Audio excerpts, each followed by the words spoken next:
Hello and welcome back to the Argyle CIO Leadership Forum, the Future Ready CIO. My name is Michael with Argyle. A couple of notes before I turn things over to our panel moderator. First, a quick reminder to stop by our sponsors' virtual booths at any time during today's event and for the following week. Our partners are committed to providing you with valuable content and a great overall experience. At any time during today's event, you can visit their virtual booths from the main agenda page, which include complimentary materials, information, and meet and greet opportunities. Now, to ask questions throughout the session, simply type into the Q&A chat and we will address your questions at the end of the session. And now, without further delay, I would like to introduce our moderator, Simone Grimes, Chief Financial Officer with Acadia Insurance. We're excited to have Simone and our panelists with us for a panel discussion titled Going Green for a Brighter Future, How CIOs Are Prioritizing Sustainability. Simone, thank you so much for being here today. Welcome, and over to you. Thank you so much. Thank you, Michael. Sustainability remains a top priority for many organizations, and reducing our emissions and carbon footprints by addressing energy use is critical for longevity. The role of IT is always evolving, and sustainable considerations must be communicated to ensure organizations are having conversations around how to think about their carbon footprint. CIOs, who are my guests today, and their teams are tasked with finding ways to implement sustainable programs to reduce carbon emissions and energy consumption and decrease electronic waste. I'm very pleased to be here today with my two esteemed panelists, Vishal Gupta, who is the global CTO and CIO, as well as SVP of Connected Technology at Lexmark. Lexmark International is a privately held American company that manufactures laser printers and imaging products. The company is headquartered in Lexington, Kentucky, although I understand Vishal is joining us from Northern Virginia. And since 2006, it has been jointly owned by a consortium of three multinational companies: Apex Technologies, PAG Asia Capital, and Legend Capital. Additionally, I'm joined by Esmond Kane, who is the Chief Information and Security Officer at Steward Healthcare. Steward Healthcare is the largest physician-owned private for-profit healthcare network in the United States and attends to 2.2 million people during the more than 12 million physicians and hospital visits annually. Thank you, Vishal and Esmond, for joining me today. I'm very excited to have both of them here. Thank you, Simone. Yeah, just to get things started, I wanted to maybe preface the conversation by talking about there are multiple ESG, environmental, social, and governance, as well as sustainability reporting frameworks. Most notably, we have TCFD, which is the Task Force on Climate-Related Financial Disclosures, the CDSB, which is the Climate Disclosure Standards Board, the Global Reporting Initiative, otherwise known as GRI, Integrated Reporting IR, and among the most popular here in the United States, SASB, which stands for the Sustainability Accounting Standards Board. So I wanted to know, Vishal, and if you could start us on this question, which framework is your organization has chosen to adopt, and how much of a priority is sustainability for you and your organization? Sure. Thanks for the question, Simone. So, as you mentioned, there's a number of sustainability frameworks out there. The one that we have adopted is GRI. That kind of gives that equal weight on, governance as well as environmental and social. It was something that the UN Global Compact kind of came up with, and it's really relevant for most private and public companies, very widely adopted. So that's the one that we kind of went with. And, in terms of sustainability, it is very, very critical. It's among the top things we do. It's part of our mission and mission statement. And it's been something that we've been focusing on for a very long time here at Lexmark, something that's sort of in our DNA. And we just actually got an award by Circa as a sustainability leader recently. So it is something that we take very seriously. Excellent. And just to restate, some of the benefits of GRI that are widely known is that it's comparable across sections. Not all of them are. It's also determined to be highly reliable, complete, and timely. Correct. At this point, I'd like to turn to Esmond and ask if you could just share some of your sustainability and ESG current priorities. Yeah, so a lot of my work is focused very heavily on cybersecurity, and there's an aspect of sustainability which is driven around resilience, right? So before I get too far into it, I just want to congratulate Vishal on that reward for you and Lexmark, but we're still on our journey. But the aspects of resilience that we take to heart are around just optimizing our investments, simple little things like cost efficient, energy efficient kind of devices. We're in 9 states. We have about 40 or so hospitals, and there's a sheer volume of impact that we have on our rural communities and some of our urban centers that encourage us to pay due care to efficiency and optimization. Now, speaking as a cybersecurity lead, the other aspect of resilience that I take to heart is being able to adapt to changing circumstances, right? And there's aspects of sustainability here that are associated with cybersecurity, where devices are being recycled all the time. There's a life cycle associated with them to make sure that the confidentiality of any data that's on them is preserved, and that disposal occurs in not just a sustainable fashion, but also a secure one. The other aspect to sustainability and resilience is, as I mentioned, adapting to changing circumstances. So everybody's looking at the headlines on a daily basis and seeing all these cybersecurity incidents that are hijacking attention.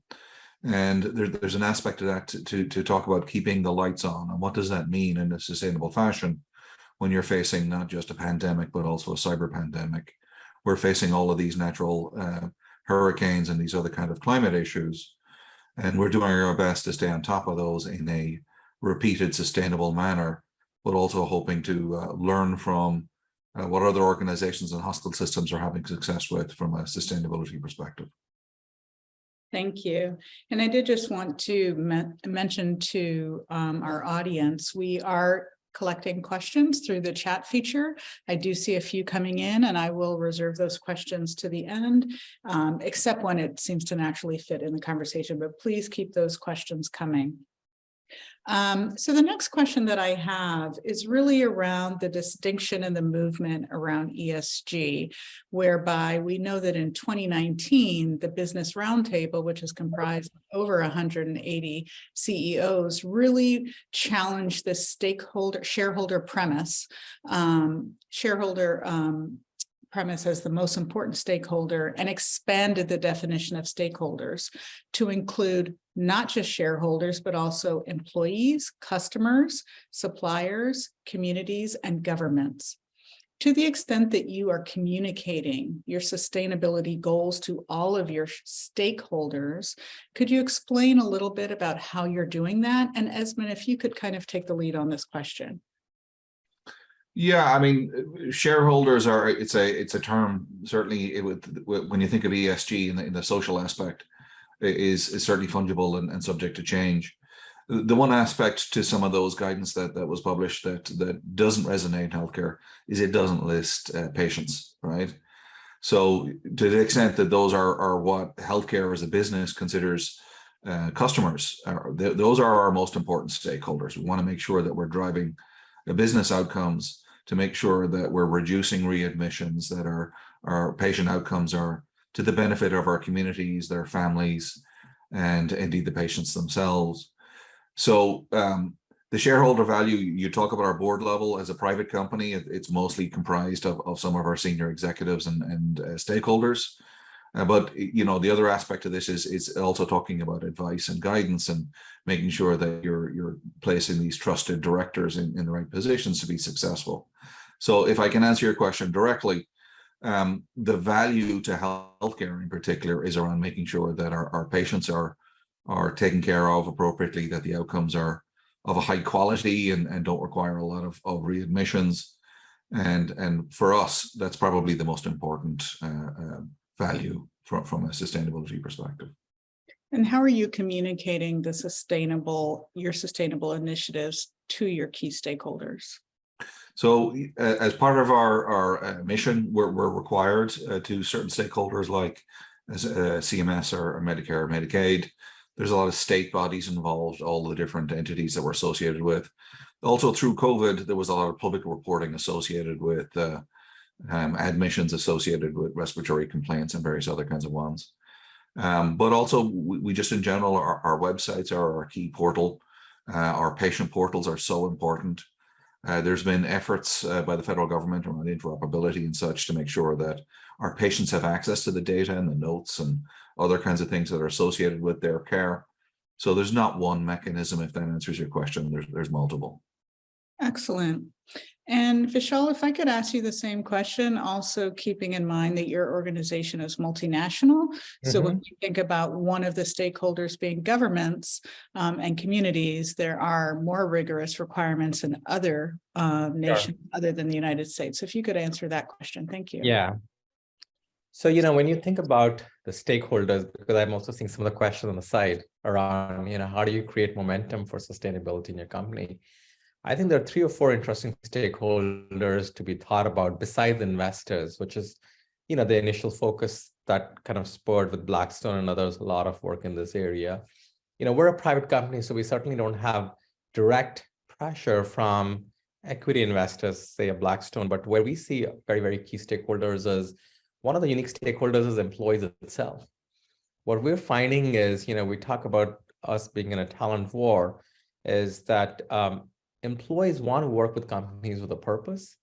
And if they feel that not only are you very respectful to them and you help develop their careers, but you're also helping in making the environment, the planet we live in better, they'll be more attracted to you. So we have found that we've actually incorporated some of the sustainability messaging even when we are doing recruiting. And we actually find that our employees are very, very interested in this topic. The other key stakeholder that we find obviously a lot is customers. And I think Esmond alluded to that in healthcare. We find the same thing. And especially if we look at EMEA customers, right? We'll find that when you're actually in procurement, this is one of the most important areas. So not only is it the right thing to do, you actually need to be very specific. Yesterday I was hearing TED Talk. I was hearing how the city, Oslo in Norway, is going to become the world's first sustainable city, and how they were trying to make sure everything in procurement talked about zero emissions. We haven't seen that with every customer to that level. That's a kind of an extreme customer example. But we're certainly finding that that's a very, very high top 1 or top 2 things. If you're a company doing business in EMEA, especially in Europe, Western Europe, this is a very, very key topic that you have to demonstrate, especially if you are in manufacturing any kind of a product. So, we've actually created a lot of messaging around not only all the programs we do, the ESG reports we come up with, the impact that they have, and so on and so forth. And then I would say the final and actually very, very critical stakeholder is actually the communities we live in. You mentioned we're multinational, we operate in over 100 countries.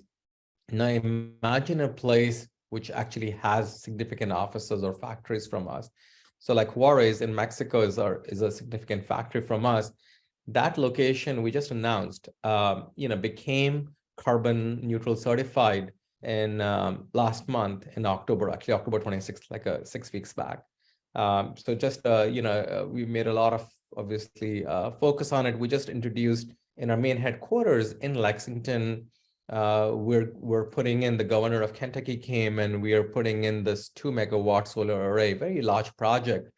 And not only will it generate a significant part of the energy we'll be needing in Lexington headquarters, it'll also actually be a showcase where other children in STEM schools can come and experience where the world is going and how these technologies work. And so to sum up your answer, I would say in addition to the investors, your employees, your customers, and your community are actually very, very critical stakeholder. If you decide to become serious about this journey, then the investments have a payback across many of these stakeholders.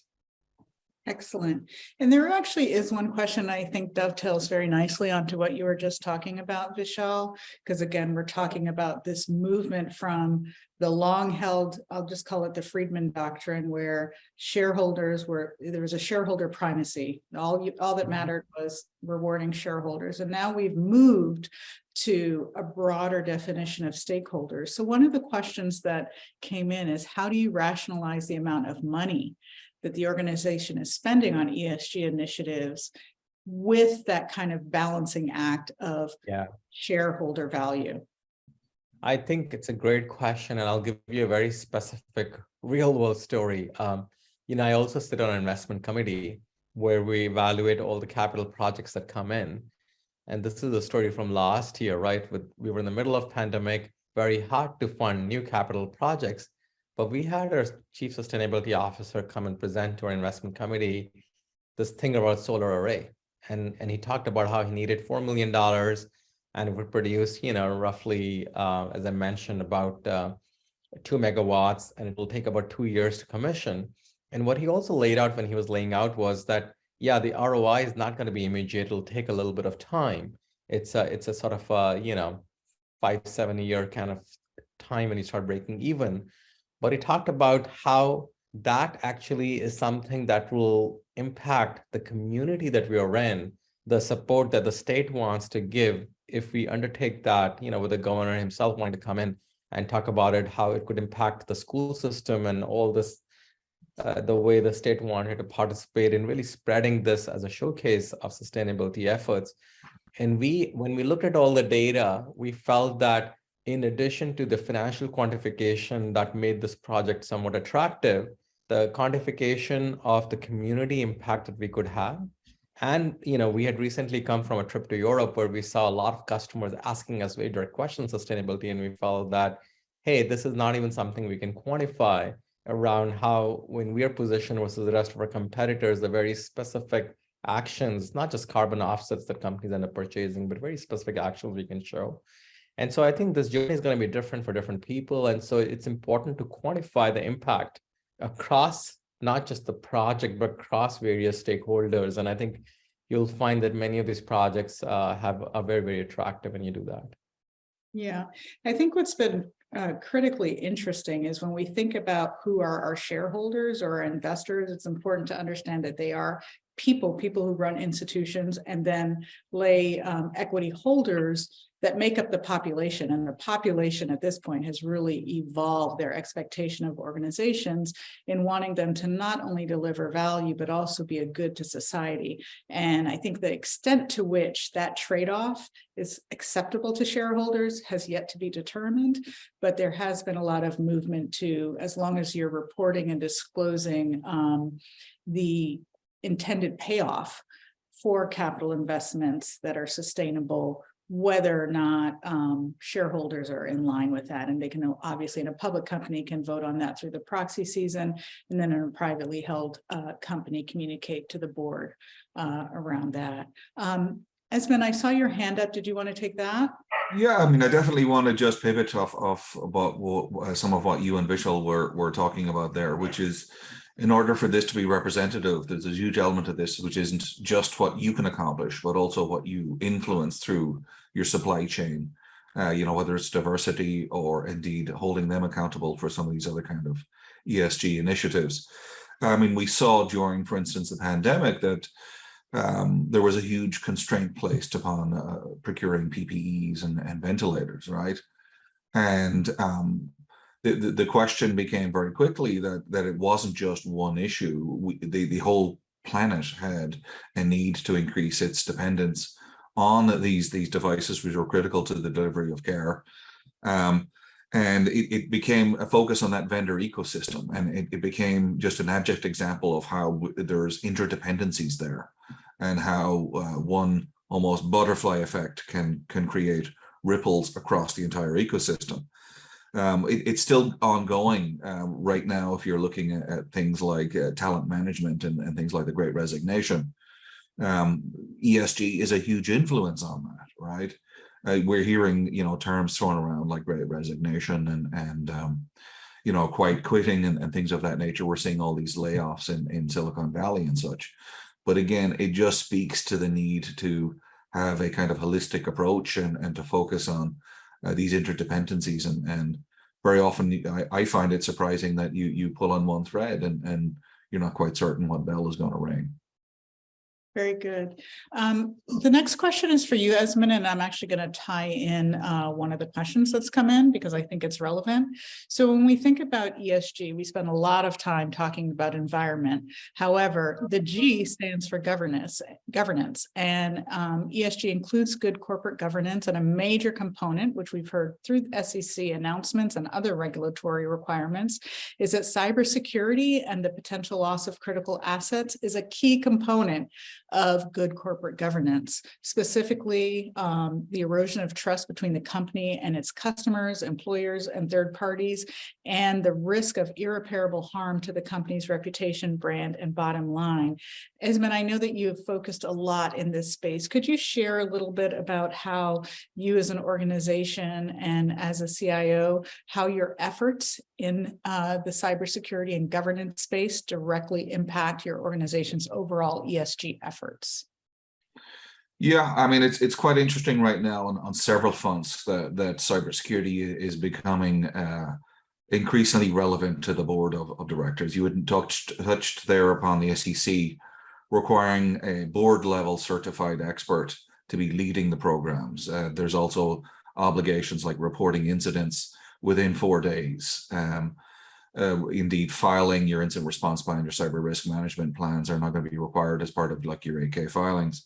That's fascinating. We've also had several actions perhaps related to that around Uber and Drizzly, where they're finding senior executives of the organizations culpable and indeed convicting them, and then requiring some of these cybersecurity stipulations to follow these executives into future employment. So again, resonating with the board that these cybersecurity requirements don't just apply to your current tenure, they also may follow you to any future boards or employment.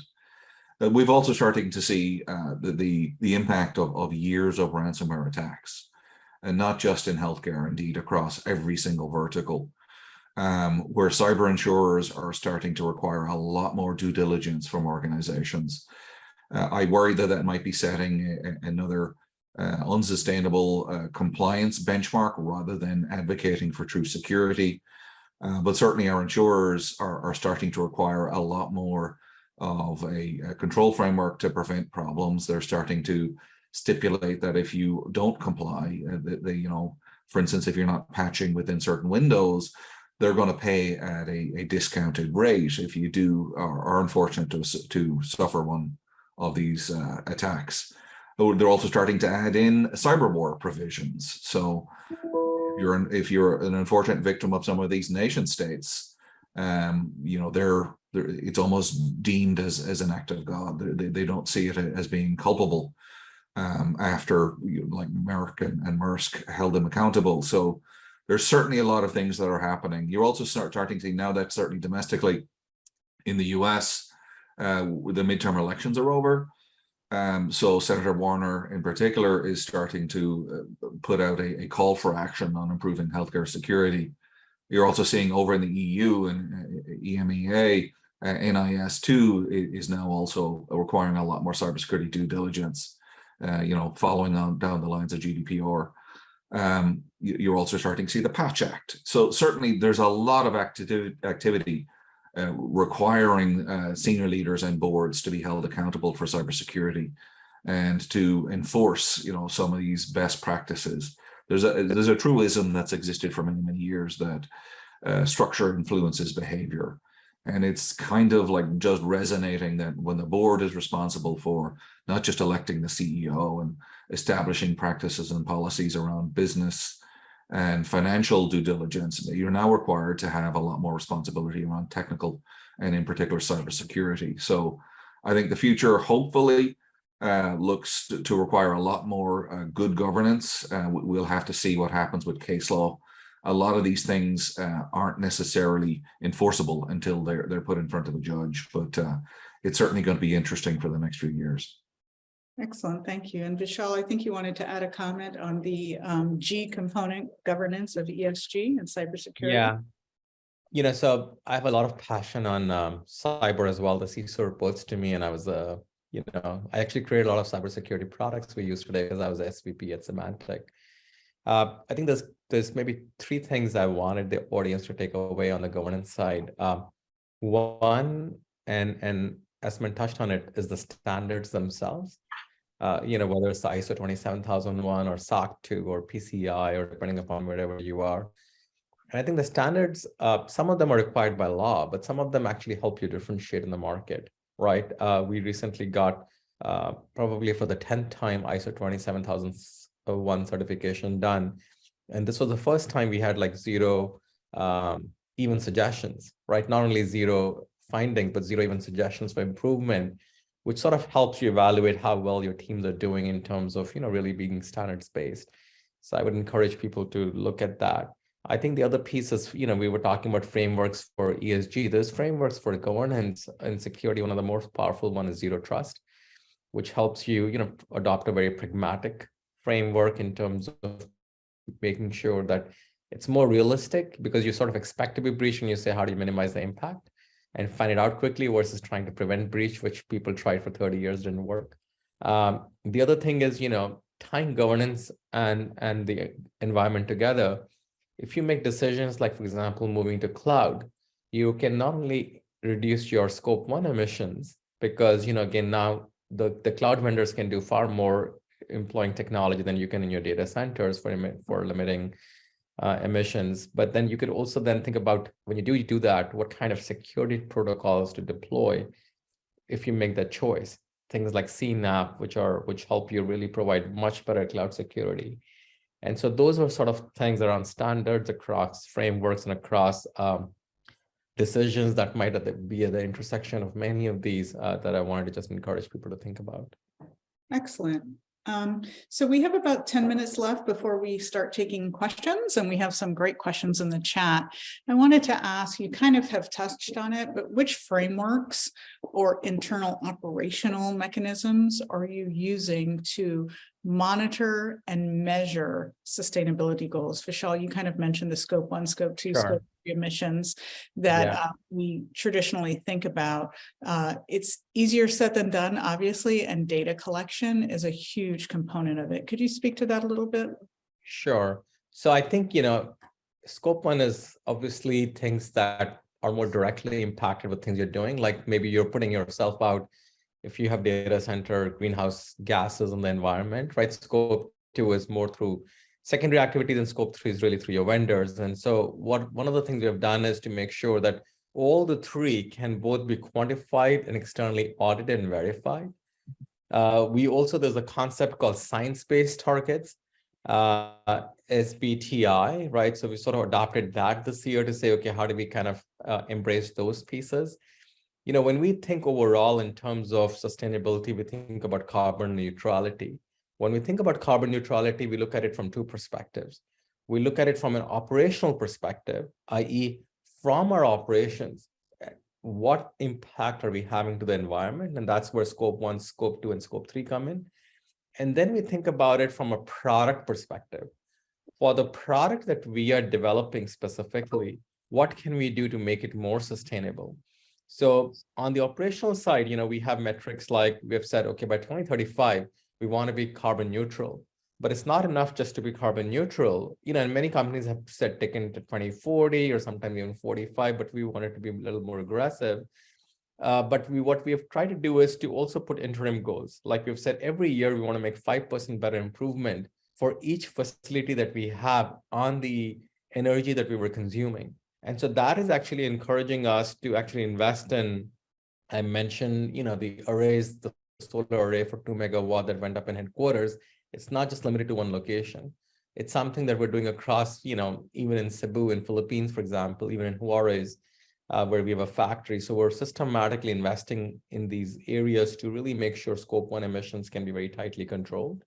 The other thing we're doing is from a product perspective, we're saying, can we, there's a concept called LCA, life cycle assessment. So can we essentially do a life cycle assessment of each of the product to sort of figure out what can be done to more sustainably drive sustainable supply chain behind it. It's from, materials that we are, using the materials. Typically, we use financial and reliability parameters before we select the materials. Now we're also using sustainability parameters across the suppliers that we're choosing.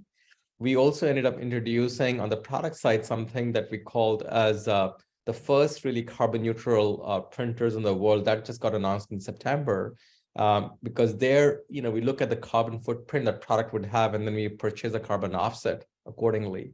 And so overall, what I would say is, it's a question of having a goal, which would be like, okay, for example, in our case, we set 2035 to be carbon neutral, and then really thinking about every year, what are the metrics you will have across both operational and product perspective, and then how are you doing versus those metrics. And I would say that is extremely aggressive when you look across organizations that have made commitments for carbon neutrality. 2050 is the typical year that you see. So that is extremely impressive. Esmond, I wanted to allow you to dovetail on that question, but I also wanted to ask you, what does sustainability reporting look like in your industry, and the extent to which you have to engage other stakeholders like regulators or investors? If I can answer just a little bit, pivot off of what Vishal said, I think it dovetails into what you're asking. There's a huge element of just driving growth in your business, right? Which involves just identifying key performance metrics. From my perspective, a lot of it is key risk indicators and other kinds of OKRs. But when you're trying to identify, plan, and indeed facilitate innovation from manage your supply and demand, there's a huge element of that is you're being a change agent. It's cultural is the point I'm trying to get towards. When you're trying to deliver these solutions, these IT things that are helping support the business, you're trying to do so in a sustainable fashion. I often say, from a security perspective, you're trying to be a speed bump, not necessarily a roadblock, right? You're trying to get a product, you're trying to, in my case, fix patients. And you're doing that through a lot of just core IT efficiencies, right? And you're doing that through basically the old truism that you can't manage what you don't measure. So a lot of it is also, in addition to some of what we heard from Vishal there around like ISO and various other benchmarks and guidelines, there's things like just Agile or Lean Six Sigma that are Kanban that have existed for decades. There's also things like Agile, which is one that my organization is very fond of. So, these are things that help you kind of optimize some of your delivery, but there are also things that you can use to pivot off for reporting to the various stakeholders, right? So, you're using these data analytic platforms, things like Click and Tableau and whatever, and very often you can't, there isn't one particular dashboard or metric that will resonate. You'll have conversations with thought leaders and you'll ask them, well, explain to me about X. And sometimes the answers can be quite surprising, right? Certainly when it comes to ESG, a lot of a certain generation learned about this through their children and perhaps now their grandchildren. So sometimes you're balancing that delivery of the business, but also you're also trying to educate as you go, as you transform this business. Vishal had touched upon cloud there earlier, which is something that I have a mixed feelings on. I often think of cloud as just somebody else's data center, right? And there's a lot of like greenwashing potentially that comes along with it, unless you spend the effort and the energy to sit down and work with them to make sure that they're not just overselling and under delivering. There's been somewhat of a violent reversal in this exodus to the cloud over the last year. Some of it I deem associated with the recession, right? It's just easier sometimes to run a server for a year longer than it is to start to rent that server on an annual basis from the cloud. All of these cloud providers are facing some of the same supply chain challenges that IT practitioners are. So, in short, I think it requires you to spend the effort to collect the metrics, and then it requires you to go out and educate and kind of change the culture based upon what you learn as you go. Thank you so much, both of you. Very excellent answers. You've articulated your points very well. I'd like to now move to some of our questions. We have a very curious audience with several questions, so I'll try to get to as many as I can. The one I'd like to just lead with is what, to the extent that leaders have not yet tackled sustainability in their organizations and haven't prioritized it, where should they start? Vishal, you want to start? Yep. Sure. I think, everybody's going to have a different role, right? And so I think what they can look at is in their role, what is it that they can impact? For example, my role is that of a CIO. And so I think about in a CIO's role and a CTO's role, I think about, am I enabling my customers to know, for example, what is the impact of our product? So for example, we created something called a sustainability fleet manager. So that if they have a fleet of our products, they can actually have a very easy way to be able to know what is the impact they're having. We did things, for example, like we said, if we can extend the life of our device, that is another example of sustainability because now there are fewer materials needed, right? And so we invested IoT technology to essentially extend the life of these things. We call it smart refresh. Traditionally, these, the printers used to be refreshed in 5 years. We're kind of leading in the industry to say, can we make these, extend these by 25% by taking the stream of data that's directly coming from these and look at all the services systems to really make the right call from both the customer satisfaction and environmental perspective as to what makes sense. And so, I would say ultimately it depends really on your role. If your role is in security, there's a certain set of things you could do. If your role is in HR, you could be promoting sustainability by really highlighting to the people joining or maybe creating, more messaging within existing people of how they can contribute, things they can do in terms of recycling and all. And so I think if you have a passion in this area, irrespective of the role you're in, there's a lot you could be doing. Then I think just to add to that, one point just to keep in mind is what's required. So the emphasis at the present is scope 1 emissions, and then scope 2, and then scope 3. So if you're going to pick an area to start with, it should be having the biggest impact on your scope 1 emissions. That would be my 2 cents. Did you want to add to that, Esmond? Again, as I mentioned earlier, you'll be surprised what you'll learn. I learned myself around transportation and what's involved in shuttling patients between facilities and referrals and things of that nature. And you can work with various companies that as a security leader, I have visibility into a lot of our vendors and things of that nature. So it can be quite interesting what you learn.